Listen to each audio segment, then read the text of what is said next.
السلام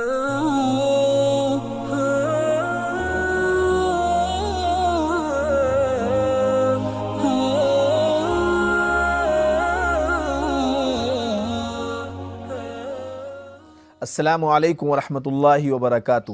ناظرین، مہر کے سلسلے کی یہ آخری اور دلچسپ پیشکش ہے۔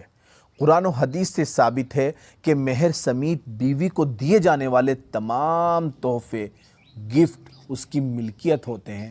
بیوی اگر خوشی سے شوہر کو کچھ دینا چاہے تو ٹھیک ہے، اور اگر نہ دے تو شوہر زبردستی نہیں لے سکتا۔ مہر صرف اور صرف لڑکی کا حق ہے، اس کے والد یا اور کسی کے لیے اس میں سے کچھ لینا کسی بھی طرح جائز نہیں ہے، لیکن اگر لڑکی خود ہی راضی خوشی دے دے تو اس میں کوئی حرج والی بات بھی نہیں ہے۔ اور اس طرح اگر بیوی شوہر کو اپنے مہر میں سے کچھ معاف کرتے ہوئے اسے دیتی ہے تو وہ اسے لے سکتا ہے، اور وہ اس کے لیے حلال ہے، جیسا کہ اللہ تبارک و تعالیٰ کا فرمان ہے۔ اور اگر وہ تمہیں اپنی مرضی سے خوش ہو کر کچھ معاف کر دیں تو اسے راضی خوشی کھاؤ پیو۔ سورہ نساء آیت نمبر 4۔ اسی طرح مہر کے بارے میں ایک بیہودہ سی بات اس وقت سامنے آتی ہے جب بعض شادیوں میں دوسری رسموں پر لاکھوں روپے خرچ کرنے والے حضرات سے نکاح کے وقت مہر کے بارے میں پوچھا جاتا ہے تو بڑی سادگی سے کہہ دیتے ہیں، جی وہی شرعی مہر 32 روپے 6 آنے۔ انا للہ و انا الیہ راجعون۔ مجھے تو ایسے موقعوں پر بہت غصہ آتا ہے اور موقع مہر کی مناسبت سے ڈانٹ بھی دیتا ہوں کہ یہ شریعت آپ لوگوں نے کہاں سے نکال لی۔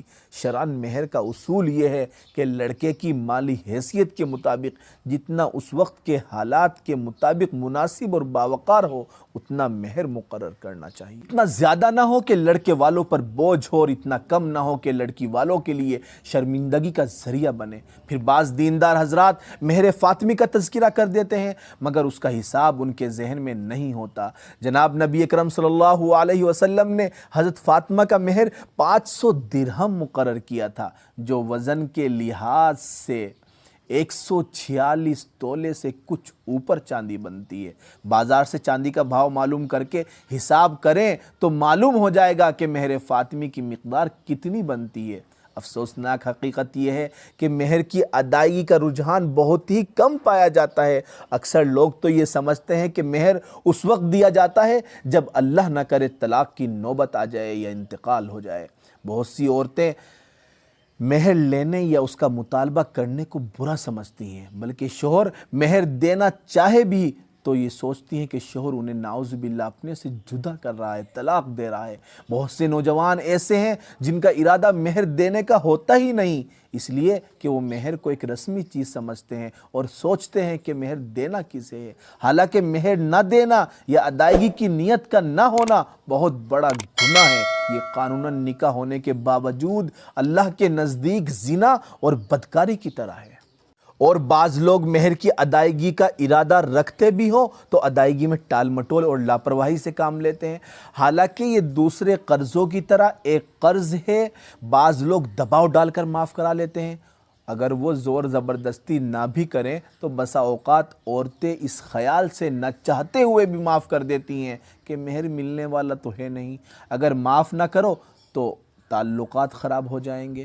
دوستو، ان سب حالات میں حقیقتاً مہر معاف نہیں ہوتا۔ بعض جگہ یہ رواج بھی پایا جاتا ہے کہ شوہر کا اگر انتقال ہو جائے تو اس کا جنازہ گھر سے نکالنے سے پہلے گھر والے بیوی سے مہر کی معافی کا اقرار کرواتے ہیں۔ اس کی اسلام میں کوئی حیثیت نہیں ہے۔ شوہر کی جائیداد کی تقسیم سے پہلے اسلام میں سب سے پہلے بیوی کا مہر ادا کیا جائے گا۔ اگر شوہر نے ادا نہیں کیا اس حالت میں، کیونکہ وہ شوہر کے ذمے قرض تھا اور قرض کی ادائیگی وراثت کی تقسیم سے پہلے ہوتی ہے۔ بھائیو، مہر بیوی کا شرعی حق ہے، اسے اعتدال اور حیثیت کے مطابق طے کرنا چاہیے۔ زیادتی اور بڑائی کسی طرح درست نہیں ہے۔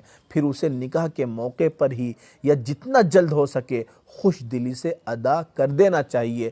ٹال مٹول اور نہ دینا بیوی پر ایک طرح سے ظلم و زیادتی ہے جو کسی طرح جائز نہیں ہے۔